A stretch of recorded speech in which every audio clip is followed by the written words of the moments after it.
clock has started. Yes, sir. Reading it loud and clear. Roger, roll, Discovery. Discovery, roger, very well. Well, thank you, Andrew, and welcome to the November 14, 2018 edition of Space News. This is Peter Aylward once again, and I have Michael Abdullah and Andrew de Grazia with me from the Space Association. Good evening, gentlemen. G'day, Peter. How you going? Great. Good evening, guys. Fantastic. All right, we're going to start off again in space in Australia. Gee, I love saying that. So where to on the final frontier?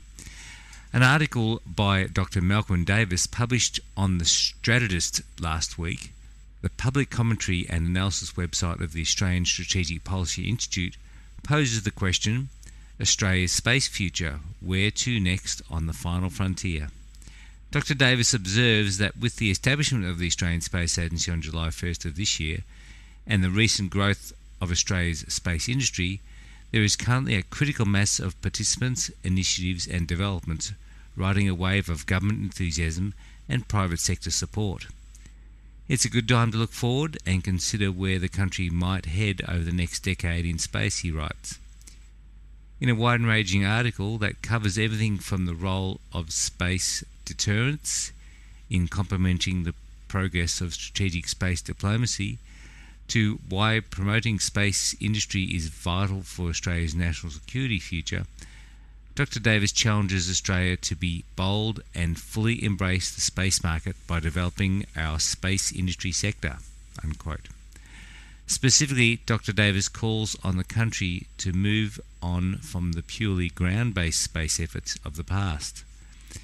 A future in space over the next decade must include developing and building our own satellites and launching them on Australian launch vehicles from Australian launch sites. It sounds good to me. That will pave the way for terrestrial space activities that will benefit our economy and our society and strengthen our national security, he writes. Malcolm Davis is a senior analyst with a focus on defence strategy and capability issues, including space policy and space security at the Australian Strategic Policy Institute, an independent, non-partisan think tank based in Canberra. I wonder if he's going to call for a Space Force, Australian Space Force. Angelo, what's happening in the US? Okay, let's talk about USA space policy. Last week's US midterm congressional elections have the potential to reshape the space policy landscape on Capitol Hill. Representative John Culberson, Republican Texas, chairman of the Appropriations Subcommittee that funds NASA, lost re-election to Democrat Lizzie Pannill Fletcher. Culberson had been a major advocate for NASA in general, including landing missions to Jupiter's moon Europa, something that he was criticised for in a campaign ad. Meanwhile, Senator Bill Nelson, Democrat Florida, the top Democrat on the Senate Commerce Committee and former shuttle astronaut, appears to have lost his bid to a fourth term to Republican Rick Scott. Nelson has yet to concede the race, where at one point he trailed by fewer than 20,000 votes, and has since formally requested a recount. Republicans retained control of the Senate, but Democrats won a majority in the House, with several Republican members of the House Science Committee losing their re-election bids. It's certainly going to be interesting to see if these results have any effects on NASA's flagship missions or the direction of the space policy more generally. Interesting times. Now, NASA, SLS Orion. The European Space Agency formally handed over the service module for the next Orion mission recently. In a ceremony at the airport in Bremen, Germany, NASA accepted the service module for the Orion spacecraft flying on Exploration Mission 1 in 2020. The module was shipped to the Kennedy Space Center last week for tests there and integration with the Lockheed Martin-built crew capsule, the Orion. Development of the service module suffered delays that put it, along with the core stage of the Space Launch System, on the critical path for the Exploration Mission 1 launch. Okay, Michael. Okay, let's look at NASA's Parker Solar Probe, which has completed its first close approach to the Sun.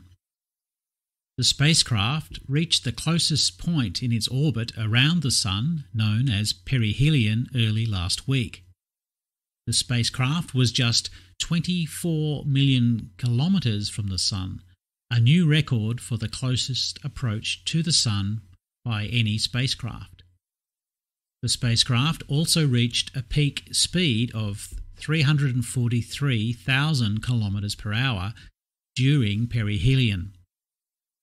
The probe will transmit its observations collected during this close approach in December.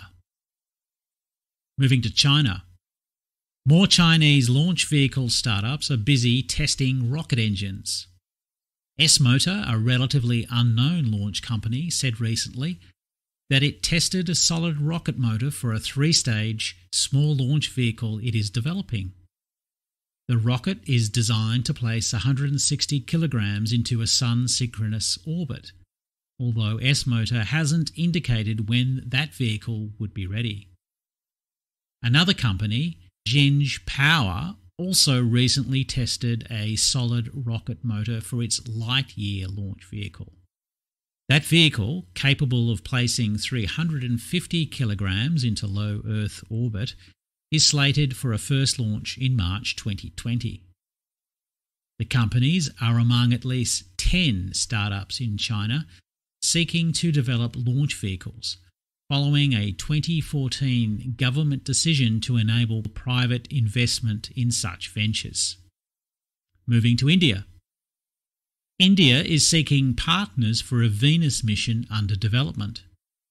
The Indian Space Agency ISRO said it is working on a Venus orbiter mission it expects to launch in 2023 that will carry 12 instruments. ISRO released an announcement of opportunity last week for the mission, soliciting proposals from space agencies and other organisations outside India for instruments that could be included on the spacecraft. Angelo. Okay, back to the USA, commercial space. Space Florida has received an FAA spaceport license for the shuttle landing facility at the Kennedy Space Center. The Florida State Agency, which operates the 5-kilometre-long runway under an agreement with NASA, said the license could open the door to use of the runway by commercial launch systems. Space Florida says that Stratolaunch, Virgin Orbit and Northrop Grumman are among the candidates to use the runway for flights of their air launch systems. 2 former Google Lunar X Prize teams are pressing ahead with lunar landers that could launch as soon as late next year. PT Scientists says its first lander could launch in late 2019 or 2020 to visit the Apollo 17 landing site. Wow. The company has grown considerably since the beginning of the year and has signed up several corporate partners, including Audi, Vodafone and Red Bull. Team Indus says it's working on a much larger version of its original lander, which could place up to 500 kilograms of payload on the lunar surface. The company is also partnering with an unidentified organisation so it can compete for NASA's Commercial Lunar Payload Services program. Great news for the lunar enthusiasts. Okay, let's move to SpaceX. NASA has certified SpaceX's Falcon 9 to launch the agency's most valuable science missions. SpaceX said last week that it received Category 3 certification from NASA's Launch Services Program. This certification enables the Falcon 9 to launch high-value science missions from flagship-class missions down to planetary science missions in the Discovery program. SpaceX had previously launched lower-priority science missions on the Falcon 9 that did not require Category 3 certification, while its commercial cargo and crew missions are handled separately. Staying with SpaceX, Elon Musk announced last week that SpaceX will modify a Falcon 9 upper stage to test technologies for its Big Falcon rocket. In a series of tweets, Musk said that an upper stage would be modified into a mini BFR ship in order to test heat shield and control surfaces systems during re-entry from orbital velocities. That test, he said, would take place by June 2019, but neither he nor SpaceX provided additional details on the test, including whether or not it would be a one-off experiment. SpaceX has for years talked about making the Falcon 9 upper stage reusable, but has not made any attempts to recover an upper stage to date. SpaceX is moving ahead with its plans to raise $750 million in funds. The company, working with Bank of America, Merrill Lynch, issued pricing for the loans last week, with commitments due by the end of this week. While some have argued that the loan would provide more insight into the company's financials, SpaceX is reportedly offering limited information, a degree of secrecy that has yet to deter interest from the investment community. SpaceX has not disclosed what the loans would be used for, but the company does have projects like its BFR rocket and Starlink constellation, both of which will require significant amounts of capital. All right, Peter. All right. Still in the US, refurbished Apollo-era mission control consoles have been returned to Houston. The consoles arrived in Houston on a Super Guppy cargo spacecraft last week. People might remember the Super Guppies were used to transport the old Apollo stages back in the 60s. The consoles spent 10 months at the Kansas Cosmosphere, where the workers restored them to their original appearance. The consoles will go into the original mission control room at the Johnson Space Center that is being restored in time for the Apollo 11 50th anniversary in 2019. Apollo-era flight controllers got a look at the refurbished consoles and gave them their seal of approval. "They're beautiful," said Glenn Lunny. And finally this week, an auction of Neil Armstrong artefacts bought $5.2 million recently. The auction sold items ranging from a bumper sticker at $250 to a lunar module spacecraft ID plate from Apollo 11 that fetched $468,500. The auction of the artefacts, arranged by Armstrong's sons Mark and Rick, was part of a larger 3-day auction of space memorabilia by Heritage Auctions that brought in $7.4 million. 2 more auctions of Armstrong memorabilia will take place next year. I hope they didn't sell off that stuff he had brought back in that lunar purse that they discovered after he passed away. In the back of a closet. That's right. In the back of a closet. The things you find. So what did you buy, Peter? I wish, yeah. I got outbid on the Apollo ID. They didn't take my $10 bid. Anyway, I thought it was reasonable. I got in early.